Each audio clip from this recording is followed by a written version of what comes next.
শেখ হাসিনা সহ আওয়ামী লীগকে আমি দেশে ফেরাবো বিদেশি এক গণমাধ্যমে হঠাৎ একই ঘোষণা দিলেন জনাব তারেক রহমান।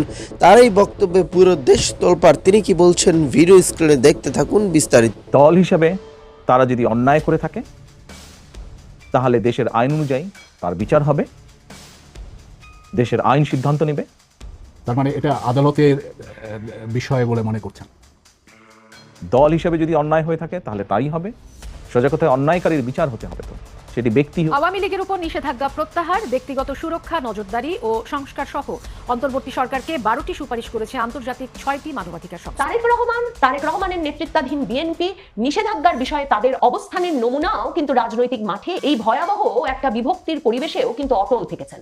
আওয়ামী লীগের রাজনৈতিক নিষেধাজ্ঞার বিষয়টি কি তাহলে তারেক রহমান ক্ষমতায় এলে সত্যিই তুলে নেবেন? শেখ হাসিনা যে আহ্বান তাকে জানিয়েছেন, এই যে শেখ হাসিনা বলে বসলেন তারেক রহমান যদি ক্ষমতায় আসেন আমি আহ্বান জানাবো, এটাই কি শেখ হাসিনা, তারেক রহমান, আওয়ামী লীগ, বিএনপি এবং ভারত সরকার, আমেরিকার সরকার, মার্কিন যুক্তরাষ্ট্র, সেনাবাহিনী তাদের মধ্যে আলাপচারিতার ছিলেন শেখ হাসিনা এবং শেখ হাসিনার সঙ্গেও তারা কথা বলেছে, নানা বিষয় তুলে এনেছে। টাইম ম্যাগাজিনের এই রিপোর্টটা নিয়ে তারেক রহমানের পক্ষে বিপক্ষে অনেক ধরনের আলোচনা চলছে। টাইম ম্যাগাজিন তারেক রহমানের কিছু কিছু জায়গায় যে সমালোচনা করার চেষ্টা করেছে সেগুলোর প্রতিবাদ করছে বিএনপির অ্যাক্টিভিস্টরা। সেই ব্যাপারে আসসালামু আলাইকুম প্রিয় দর্শক, যে বা যেখান থেকে যারাই ভিডিওতে ক্লিক করেছেন, আশা করছি ভিডিওর বিশেষ বিশেষ অংশগুলো দেখেই বুঝতে পেরেছেন যে ভিডিওটা কোন বিষয় ইঙ্গিত করছে। প্রিয় দর্শক শ্রোতা মণ্ডলী, আওয়ামী লীগকে নিয়ে এবার চাঞ্চল্যকর কথা বলেছেন আমাদের বিএনপির তারেক রহমান। তিনি আওয়ামী লীগকে ফিরিয়ে নিয়ে আসবেন কিনা এবং আওয়ামী লীগ ফিরে আসবে কিনা, সেই সাথে শেখ হাসিনা তিনি বাংলাদেশকে নতুন একটা বার্তা দিয়েছেন।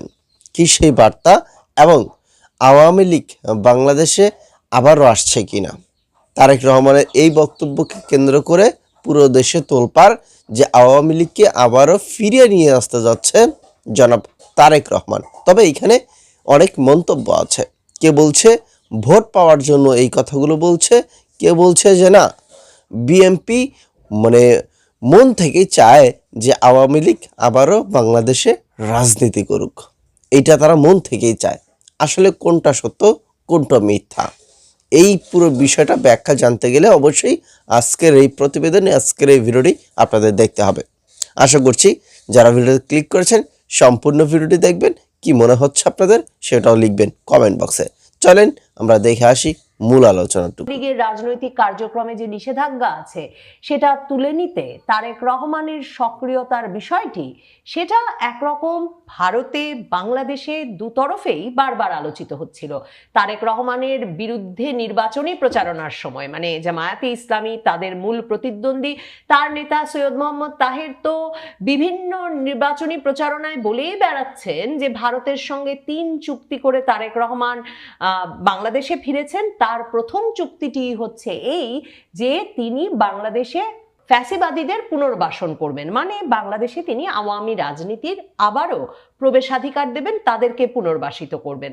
এরপর বিএনপি এ ধরনের যুক্তির কোনো ভিত্তি নেই, জামায়াতে ইসলামী মিথ্যা প্রচারণা করছে বলে প্রতিবাদ জানালেও এই আলাপটা থামেনি। এমনকি ভারতের পররাষ্ট্র মন্ত্রণালয়ের মুখপাত্র রণধীর জয়সওয়াল তিনি যখন নিয়মিত ব্রিফিংয়ে এসেছেন তখন ভারতীয় সাংবাদিকরা তারেক রহমান ফেরবার পরপরই তাকে প্রশ্ন করেছিলেন যে ভারত নাকি তারেক রহমানকে দেশে ফিরতে সমর্থন দিয়েছে, এ কথাটা কি সত্যি? তারপর তো পানি আরো গড়িয়েছে। ভারতের সঙ্গে তারেক রহমানের ঘনিষ্ঠতা যে বেড়েছে তার প্রমাণ বুঝতে বাকি থাকেনি যখন বাংলাদেশের সাবেক প্রধানমন্ত্রী তারেক রহমানের মা খালেদা জিয়ার মৃত্যুর পর ভারতের পররাষ্ট্রমন্ত্রী এস জয়শঙ্কর ঢাকায় এসেছেন, প্রধানমন্ত্রী মোদী শোক বার্তা দিয়েছেন, আর সর্বশেষ ভারতের সংসদে শোক প্রস্তাব পাঠ হয়েছে, নীরবতা পালন হয়েছে খালেদা জিয়ার শোকে। এই সব মিলিয়ে ভারত আর তারেক রহমানের ঘনিষ্ঠতা নিয়ে যেমন নির্বাচনের হাওয়ার মধ্যে আলাপ বেড়েছে, সবচেয়ে বেশি যে আলাপ বেড়েছে সেটা হচ্ছে এই ঘনিষ্ঠতার মূল ভিত্তি হয়ে আছে তারেক রহমান আওয়ামী লীগের রাজনীতিকে বাংলাদেশে ফিরিয়ে আনবেন।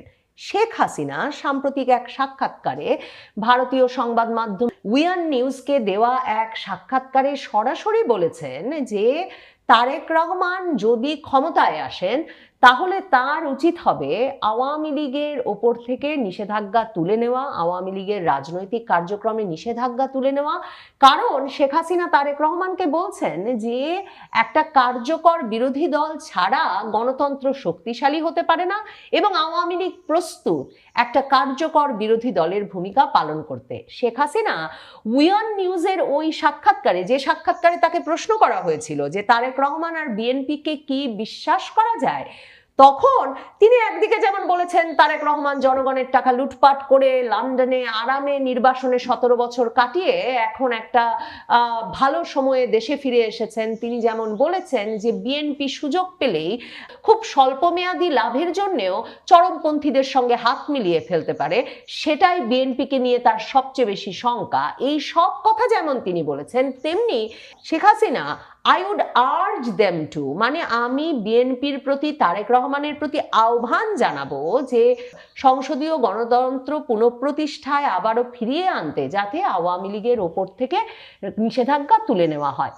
এই অবস্থায় তারেক রহমানের সাক্ষাৎকার প্রকাশিত হলো যখন পৃথিবীর সবচেয়ে প্রভাবশালী সাময়িকীগুলোর একটি টাইম ম্যাগাজিনে, সেই সাক্ষাৎকারটি, যে সাক্ষাৎকার নিতে টাইম ম্যাগাজিনের এশিয়া প্রশান্ত মহাসাগরীয় অঞ্চলের ব্যুরো চিফ সিঙ্গাপুর থেকে বাংলাদেশে এলেন, যে সাক্ষাৎকারের মাধ্যমে তারেক রহমানকে একরকমের বাংলাদেশের ভবিষ্যৎ প্রধানমন্ত্রী হিসেবে পরিচয় করিয়ে দেওয়া হয়েছে টাইম ম্যাগাজিনে, যে সাক্ষাৎকারে এর পাশাপাশি টাইম ম্যাগাজিনের সাংবাদিক তাকে প্রডিগাল সান মানে পথভ্রষ্ট পুত্র, তারপর অন্ধকার সময়ের রাজপুত্র, ঘুষ দুর্নীতির অভিযোগে অভিযুক্ত, মার্কিন তার বার্তায় যাকে কিনা সহিংসতা এবং চৌর্যবৃত্তির প্রশাসনের কেন্দ্রীয় চরিত্র হিসেবে অভিহিত করা হয়েছে, এমন নানা কথা বলা হলেও তারেক রহমান ওই সাক্ষাৎকারে, আমি নিশ্চিত তার যথেষ্ট সুযোগ ছিল, তিনি কোনোভাবেই আওয়ামী লীগ সম্পর্কে,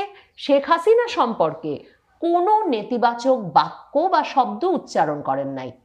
তারেক রহমানকে প্রশ্ন করা হয়েছিল তার বিরুদ্ধে দুর্নীতির এত এত অভিযোগ, যেই অভিযোগে তিনি ১/১১ সরকারের সময় চরম নির্যাতনের শিকার হয়েছিলেন, সে প্রসঙ্গে তারেক রহমান সোজাসুজি উত্তর দিয়েছেন যে অন্তর্বর্তীকালীন সরকার এসে সেই সব অভিযোগ খারিজ করে দিয়েছে, কাজেই তিনি সেসব অভিযোগ প্রত্যাখ্যান করেন। কিন্তু শেখ হাসিনার আমলে রাজনৈতিক প্রতিশোধের অংশ হিসেবে সেসব মামলা চলতে পেরেছে এতদিন, বা এমন কোনো অভিযোগ তিনি আনেননি। বরং ১/১১ সরকারের সময় তিনি যে ব্যাপক নির্যাতনের শিকার হয়েছিলেন হেফাজতে থাকা অবস্থায়, সাংবাদিক যখন ওই প্রসঙ্গে আলাপ করেছেন টাইম ম্যাগাজিনে, তারেক রহমান তখন বলেছেন এখনো যখন বেশি শীত পড়লে তিনি পিঠে ব্যথা অনুভব করেন, তখন তিনি মনে করেন যে তার একটা দায়িত্ব আছে যে এ ধরনের ঘটনায় এরকম রাজনৈতিক প্রতিহিংসার শিকার যেন আর কেউ না হয় সেটা নিশ্চিত করা। তার মা কারাবরণ করেছিলেন, তার মাকে দুর্নীতির দায়ে মামলার মুখোমুখি হতে হয়েছে ১/১১ সরকারের সময়। এরপর শেখ হাসিনা আমলের পুরোটা সময়ই তিনি আইন, বিচার, গ্রেফতার এসবের মুখোমুখি ছিলেন। এ প্রসঙ্গে যখন কথা হয়েছে তখনও টাইম ম্যাগাজিনে তিনি বলেছেন ওগুলো রাজনৈতিক প্রতিহিংসামূলক বিচার ছিল বটে, কিন্তু শেখ হাসিনার নাম কিংবা আওয়ামী লীগের নাম উল্লেখ করেন নাই। মায়ের মৃত্যুতে অশ্রুসজল হয়েছেন, কিন্তু বিএনপির অনেক নেতা যেমন অভিযোগ করেন যে শেখ হাসিনাই একরকম তার মাকে কারারুদ্ধ করে রেখে মৃত্যুর দিকে ঠেলে দিয়েছে, কিংবা বিএনপি পন্থী অনেকে যেমন বলেন যে শেখ হাসিনা কারাগারে রেখে স্লো পয়জনিং করেছেন খালেদা জিয়াকে, এমন কোনো অভিযোগ তারেক রহমান তার বাগানে বসে, ঢাকার বাড়ির বাগানে বসে যখন টাইম ম্যাগাজিনের সাংবাদিকের সঙ্গে সাক্ষাৎকার দিচ্ছেন তখন করেন নাই। বরং তারেক রহমান যে বিরাট সাহসী একটা মন্তব্য করেছেন এই সাক্ষাৎকারটিতে, যেই সাক্ষাৎকারটিতে ক্রমাগতভাবে আসলে সাংবাদিক বিভিন্নভাবে তাকে ইউনিভার্সিটি ড্রপ আউট, মানে তিনি যে একজন গ্র্যাজুয়েটও নন, ইউনিভার্সিটির পড়ালেখাও শেষ করতে পারেন নাই, কিংবা তার সম্পর্কে আরো নানা রকম অভিযোগ, এমনকি তাকে বেশিরভাগ লোক এখনো বাংলাদেশে খাম্বা তারেক বলে চেনে, এমন সব কথা যদিও বা।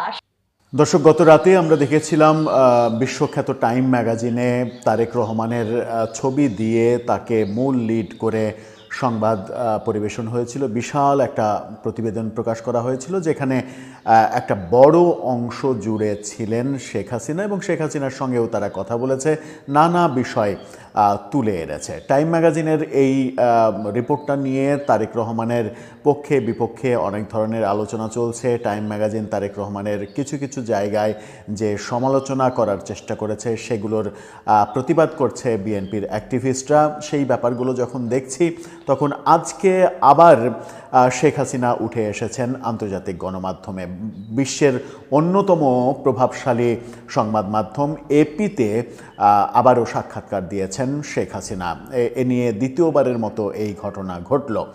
এপি শেখ হাসিনার সাক্ষাৎকার প্রকাশ করেছে নির্বাচনের ঠিক প্রাককালে এবং নির্বাচন নিয়ে কথা বলেছে তারা শেখ হাসিনার সঙ্গে।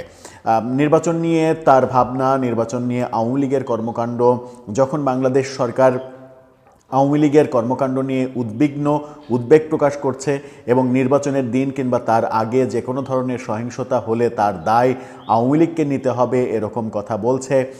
কারণ কয়েকদিন আগে 23 জানুয়ারি আমরা দেখেছি দিল্লিতে সংবাদ সম্মেলনে অডিও বার্তায় শেখ হাসিনা বলেছিলেন যে এই নির্বাচন প্রতিহত করা, নির্বাচনের সেই প্রতিহত করার ডাক, তারও আগে রয়টার্সকে দেয়া সজীব ওয়াজেদ জয়ের সাক্ষাৎকারে নির্বাচন প্রতিহত করার যে কথাগুলো আমরা শুনেছিলাম, সেই প্রেক্ষাপটেই সরকার ঘোষণা দিয়েছিল নির্বাচন কেন্দ্রিক যে কোনো সহিংসতা হলে তার দায় আওয়ামী লীগকে নিতে হবে। এই ঘোষণার পরে গতকালকেই আমরা দেখেছি শেরপুরের ঝিনাইগাতিতে বিএনপি এবং জামাতের সংঘর্ষ এবং সেখানে একজন নিহত হওয়ার এবং অনেকেই আহত হয়ে হাসপাতালে ভর্তি হওয়ার ঘটনা দেখেছি, যেখানে আওয়ামী লীগের কোনো সংশ্লিষ্টতা নাই। যখন আওয়ামী লীগকে নিয়ে অনেক বেশি চিন্তিত সরকার, তখন বিএনপি জামাত এনসিপির সাংঘর্ষিক পরিস্থিতিগুলো দেশ জুড়ে আমরা দেখতে পাচ্ছি। সেরকম একটা প্রেক্ষাপটে এপি শেখ হাসিনার সাক্ষাৎকার প্রকাশ করলো এবং এপিকে উদ্ধৃত করে বিশ্বের অন্যতম প্রভাবশালী গণমাধ্যম আল জাজিরা, ইন্ডিয়ান এক্সপ্রেস, তারাও এই খবরটা শেখ হাসিনাকে নিয়ে এই প্রতিবেদনটা প্রকাশ করলো। কি বললেন আবার নতুন করে তিনি? নতুন কোনো উস্কানির কথা বললেন কিনা? বাংলাদেশে তার এই কথার প্রেক্ষিতে কোনো অরাজক পরিস্থিতি তৈরি হবে কিনা? চলুন একটু জেনে দেখি এপির সাক্ষাৎকারে কি বলতে চাইলেন তিনি। থাকবেন পলিটিক্স টিভির নিয়মিত আয়োজনে।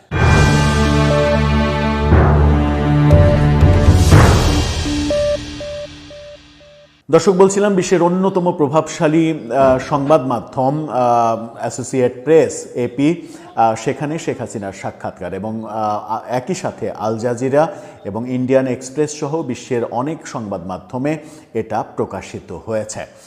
এপির সাক্ষাৎকারে এপি যেটা লিড করেছে সেটা দেখে নিতে পারেন। সেখানে তারা বলছে, বাংলাদেশের ousted leader Hasina denounces the upcoming election from her exile in India।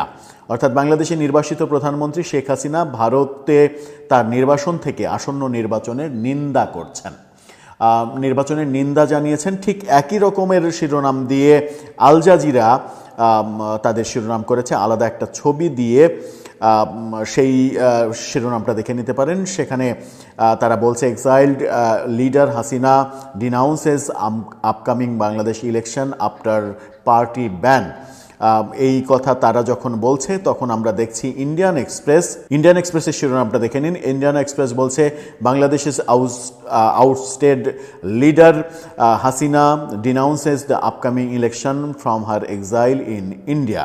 অর্থাৎ একই ধরনের শিরোনাম করে বিশ্বের বিভিন্ন গণমাধ্যম, প্রভাবশালী গণমাধ্যম এই খবরটা করছে। বিশেষ করে এপির মতো সংবাদ সংস্থা যখন এই ধরনের রিপোর্ট করে তখন সেই রিপোর্টের গুরুত্ব বিবেচনা করা যেতেই পারে। কি বললেন তিনি সেখানে আরও?